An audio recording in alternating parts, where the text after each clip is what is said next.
2019 Rallye du Maroc continues. The normal Moroccan pace is being somewhat upped. The stage today is 311 kilometres with a southern loop.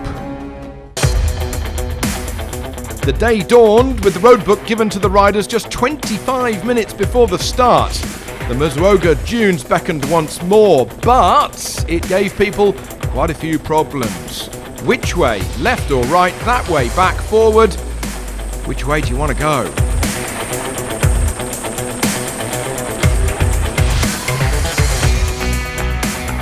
Toby Price was first out of the blocks after a victory the day before.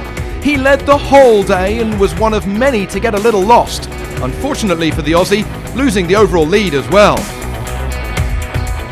Recovering from injury has gone well so far here in Morocco, but today Matthias Wagner crashed, and look at that injured knee. It has blown up like a balloon. Will he be okay to continue?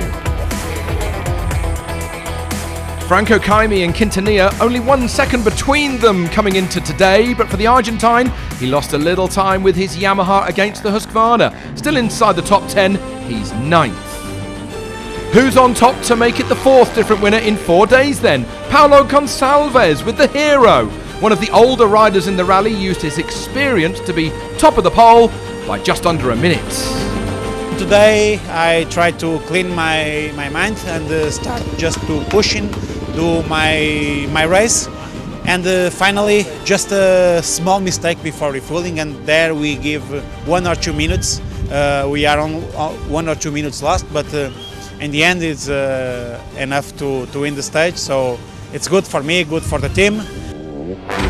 Ricky Brabec is now top Honda after his 2nd today, putting him 3rd overall, just ahead of his teammate Juan Barreda.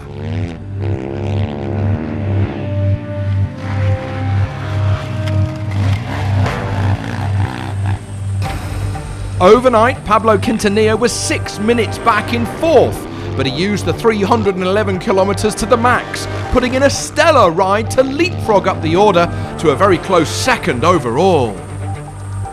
Never short of speed, Andrew Short's Husqvarna shot through the stage to win. Even with a small technical problem, he flew to make him the 4th different winner in 4 days and Husqvarna's 1st in Morocco in 2019. The roadbook before refuel was really confusing. I think everybody got lost, and I rode to the top of the hill and I found some local. He was out of his tent and I just looked at him and asked him, to kind of point, and he pointed that way, and so I rode that way for maybe 3 or 4 kilometers and the arrow popped up for the refuel. So I was really lucky on that and many things today. But I pushed really hard at the beginning, went fast. So overall, it's now Andrew Short who's hit the top ahead of his teammate Quintanilla, Brabec, Barreda for Honda, and then Toby Price for KTM.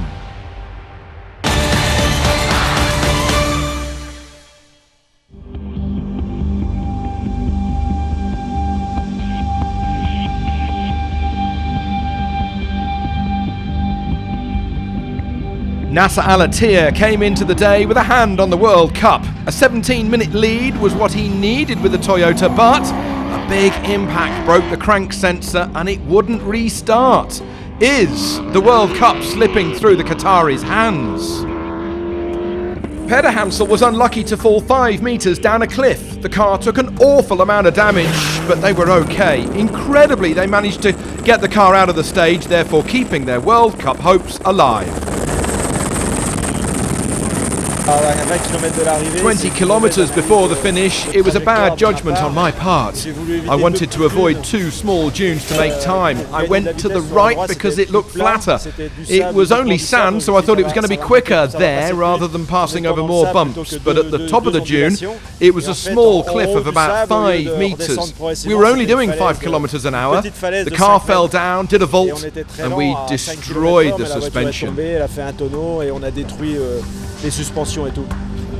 Fernando Alonso had a day of punctures. He even had a flat on the way to the stage. Then he used up all his spares, and then he took the spares of Al-Attiyah. Suzuka or Le Mans, this is not, but he's preparing for more desert rallying. We have too many punctures again.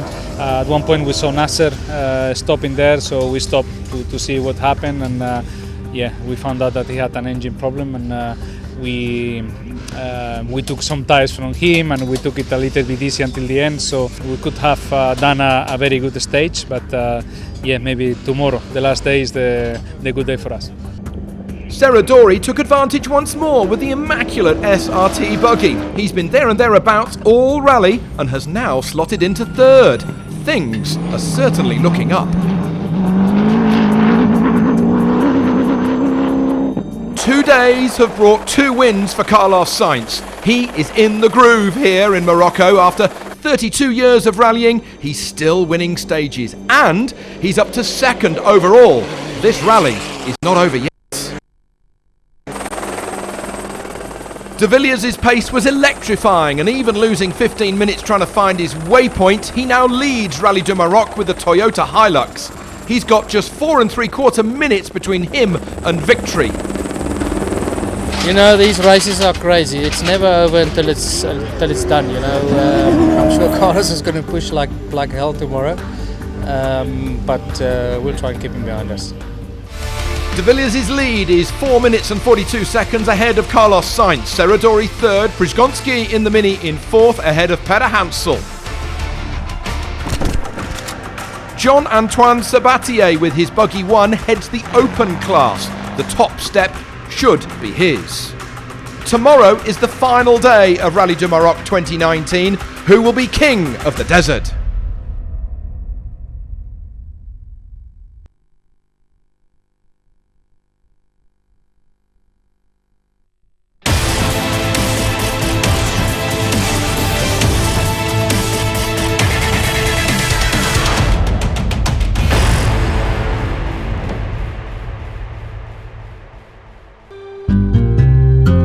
The final day of Rallye du Maroc 2019, and still there's much to play for.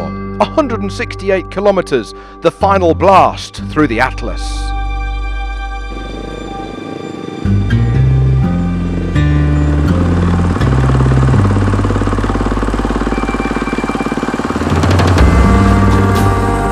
Coming from Botswana, Ross Branch is the Kalahari Ferrari and has left a big calling card to the factory teams with 8th on Rallye du Maroc. Matthias Falkner won 2 days ago, but an off yesterday meant his knee wasn't up to full strength. That's pushed last year's winner to 7th. Luciano Benavides was within 10 minutes of the outright winner in Morocco, but even after 5 days of rallying, that was just 6th. Ricky Brabeck got close to a podium, but the Honda rider was a super strong 5th instead, just 4 minutes back. Toby Price has had a barren year with injury, but reminded the world how fast he is in the desert today, and even though he had a huge crash near the end, falling on his head, he won the stage by 3 minutes, 4th overall for the Aussie. Winner of stage 2, Juan Barreda pushed as hard as he could all rally and has been rewarded with a podium spot with his Honda. The Spaniard a close second on the stage today. 2 riders, same team, but after 18 hours of rallying there was just 35 seconds between American Andrew Short and Chile's Pablo Quintanilla. Quintanilla only had Short in his sights today. He had to gain and push and fight as much as he could, but in the end he was a close second, which meant that Andrew Short had to ride the stage of his life. He hustled his Husqvarna over the final kilometres to win Rallye du Maroc 2019, his first rally raid win at World Championship level. Rally humbled me a lot. You know, I could always ride the speed with these guys, but I could never navigate or know the strategy and all that. So that's what's so cool about rally. It's not just about speed, it's all these other elements. And that's what makes it addicting and fun and challenging to keep coming back year after year, and hopefully I can continue to do this. I'm not the youngest guy, and it's kind of like my second career, so I feel blessed to be here.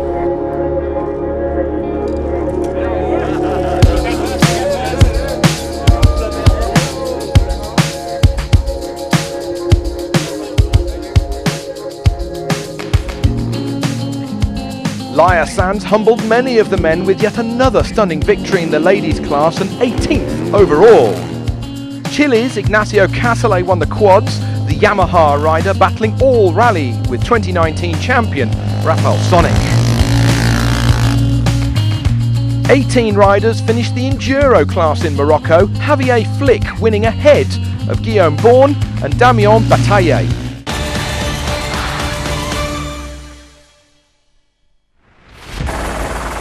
He won the Daytona and Le Mans 24 Hours in 2019, but Fernando Alonso has capped off his season finishing Rallye de Maroc. The star of world motorsport getting his Toyota safely across the line. Nani Roma in the Borg Ward finished 7th. The new car can develop from here. Yazid Al-Raji's Toyota took 6th. With new co-driver Michael Orr, a strong partnership has been forged. Kuba Przgonski would have been higher were it not for bad luck early on, but the Pole has got the pace with the four-wheel drive Mini in 4th. 3rd for Mathieu Serradori, the Frenchman proved he's a tidy driver and a real star for the future. His SR team were delirious at the finish, his birthday just 2 days away.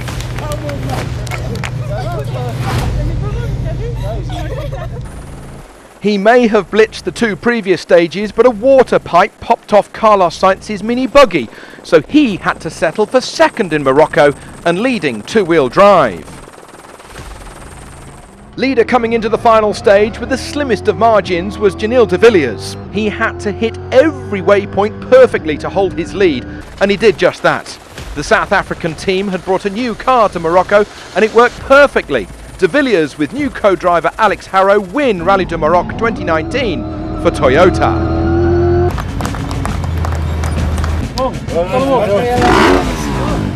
Thank you to the team. They did a great job the whole week on the car. It's great to have a win here just before the Dakar. It was a proper race. The 5 stages were really challenging, and to come out on top is really nice. Really nice feeling.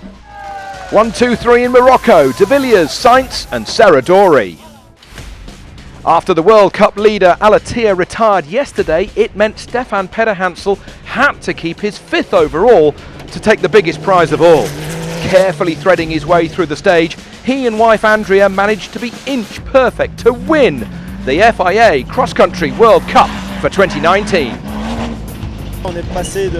We were on the back foot after an accident that was my fault, but after thinking about it, we thought we could save the World Cup. We fixed the car and managed to finish yesterday's stage. 5th is not a great result on the rally, but it's brilliant to win the World Cup.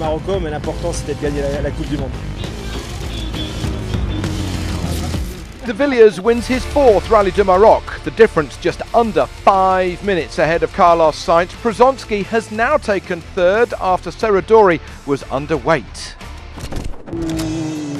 Sergei Karakin won SSV with his Snag Proto, just 40 seconds ahead of Ronaldo Varela's Can-Am. Alexandra Dorosinski was 3rd. Jean-Antoine Sabatier was victorious in the open class ahead of Dupont and Gatteau.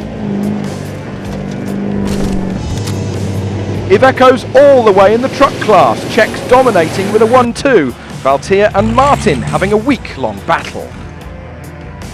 See you for more Rallye de Maroc in 2020.